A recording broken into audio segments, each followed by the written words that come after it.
Well, it's fantastic that Make Votes Matter has got so many people from different political parties and none to come together to plot out a practical route to achieve proportional representation, a really wholehearted reform to our electoral system that we badly need.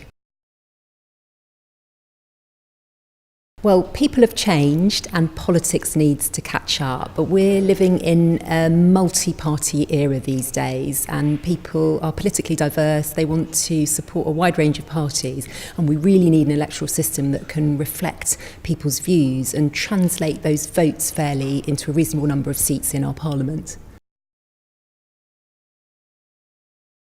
What's really important is that we open up the debate to as many people as possible, and it's important that all the political parties have a chance to stimulate that discussion in the way that they want to.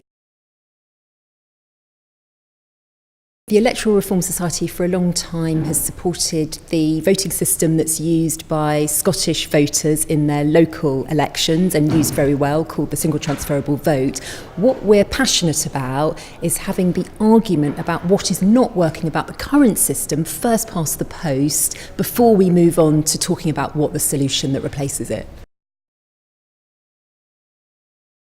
Well, changing politics should start with people, and it should be rooted in the modern voter and the modern voter's experience. So it's really, really important that we involve as many people as possible in this debate. The Electoral Reform Society and others have been sort of stimulating citizens' assemblies to look at different aspects of our democracy. So we think there's an absolutely essential role for everybody here, and we need to start with where people are at. And people are voting with their feet, they're voting in different ways from what they used to, and that should be our starting point for a discussion about electoral reform.